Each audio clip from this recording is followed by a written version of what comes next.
Shalom, saya Rentis Mare dari Prodi Kepemimpinan Kristen ingin memaparkan tentang teori kepemimpinan.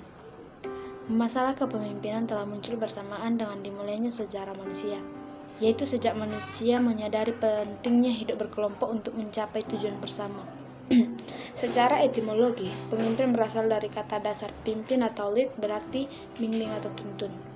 Dengan begitu, di dalamnya terdapat dua pihak, yaitu yang dipimpin atau rakyat dan yang memimpin atau imam. Setelah ditambah awalan menjadi pemimpin atau leader, berarti orang yang mempengaruhi pihak lain melalui proses kewibawaan komunikasi, sehingga orang lain tersebut bertindak sesuatu dalam mencapai tujuan tertentu.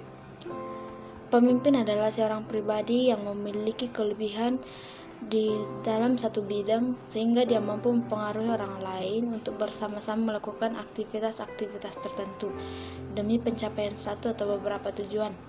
Jadi pemimpin itu ialah seorang yang memiliki satu atau beberapa kelebihan sebagai bakat yang dibawa sejak lahir dan merupakan kebutuhan dari satu situasi zaman, sehingga dia mempunyai kekuasaan dan kewibawaan untuk mengarahkan dan membimbing bawaan.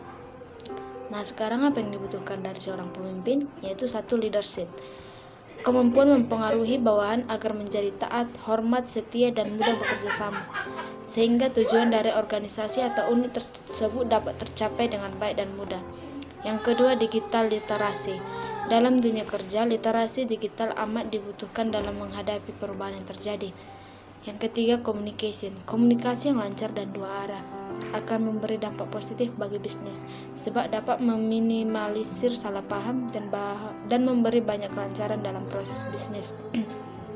Yang keempat, emotional intelligence. Seorang pemimpin harus dapat mampu mengontrol emosi saat marah, peka terhadap perasaan orang lain. Kecerdasan emosional adalah kemampuan seseorang untuk menerima, menilai, mengelola, serta mengontrol emosi dirinya dan orang lain sekitarnya.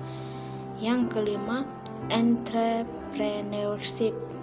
Kemampuan manajerial dari seorang pemimpin untuk dapat menjembatani ilmu dan kemampuan dasar. Yang keenam, global citizenship. Pemimpin harus memiliki wawasan luas soal negaranya. Ini menyangkut urusan sosial, politik, ekonomi, dan lingkungan. Partisipasi seorang pimpinan yang aktif dalam urusan tersebut menambah nilai plus bukan saja untuk perusahaan, tapi membuat lebih terampil di dunia pasar global. Yang berikutnya, yang ketujuh, problem solving. Seorang pemimpin harus memiliki cara berpikir yang positif dan mampu mencari jalan keluar. Dalam kondisi darurat, seorang pemimpin harus mampu menunjukkan tingkat intelektualitasnya dengan memutuskan hal-hal yang membawa manfaat bagi banyak orang. Yang berikutnya, team working. Sebagai satu kesatuan, pemimpin harus dapat bekerja secara kelompok dengan keterampilan yang saling melengkapi agar dapat mencapai tujuan bersama secara efektif dan efisien. Yang kedua, teori genetik atau keturunan. Penganut teori ini berpendapat bahwa pemimpin itu dilahirkan dan bukan dibentuk, atau leaders are born and not made. Pandangan teori berpendapat bahwa seorang akan menjadi pemimpin karena keturunan atau ia telah dilahirkan dengan membawa bakat kepemimpinan. Teori keturunan ini dapat saja terjadi karena seorang dilahirkan telah memiliki potensi tersebut, termasuk memiliki potensi atau bakat untuk memimpin, dan inilah yang disebut dengan faktor dasar. Dalam realitas, teori keturunan ini biasanya dapat terjadi di kalangan bangsawan atau keturunan raja-raja karena orang tuanya menjadi raja, maka seorang anak yang lahir dalam keturunan tersebut akan diangkat menjadi raja. Yang ketiga, teori Greatman. Teori ini mengatakan bahwa pemimpin besar atau great leader dilahirkan bukan dibuat, atau leader are born not made, dan dilandasi oleh keyakinan bahwa pemimpin merupakan orang yang memiliki sifat-sifat luar biasa dan dilahirkan dengan kualitas istimewa yang dibawa sejak lahir dan ditakdirkan menjadi seorang pemimpin di berbagai macam organisasi. Orang yang memiliki kualitas dapat dikatakan orang yang sukses dan disegani oleh bawahannya serta menjadi pemimpin besar. Teori kepemimpinan ini dikembangkan dari penelitian awal yang mencakup studi pemimpin besar. Yang keempat, teori sifat. Teori sifat kepemimpinan membedakan para pemimpin dari mereka yang bukan pemimpin dengan cara berfokus pada berbagai sifat dan karakteristik pribadi masing-masing. Pada teori ini bertolak dari dasar pemikiran bahwa keberhasilan seorang pemimpin ditentukan oleh sifat-sifat atau ciri-ciri yang dimilikinya. Atas dasar pemikiran tersebut, timbul anggapan bahwa untuk menjadi seorang pemimpin yang berhasil sangat ditentukan oleh kemampuan pribadi pemimpin. Kemampuan pribadi yang dimaksud adalah kualitas seseorang dengan berbagai sifat atau ciri-ciri dalam dirinya.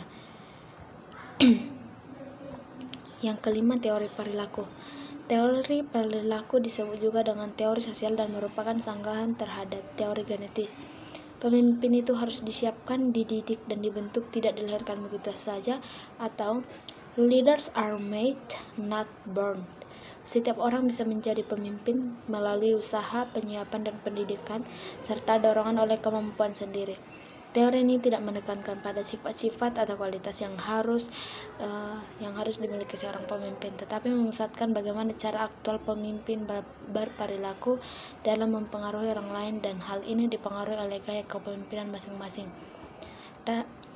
Dasar pemikiran pada teori ini adalah kepemimpinan merupakan perilaku seorang individu ketika melakukan kegiatan pengarahan suatu kelompok ke arah pencapaian tujuan. Yang keenam, teori situasional.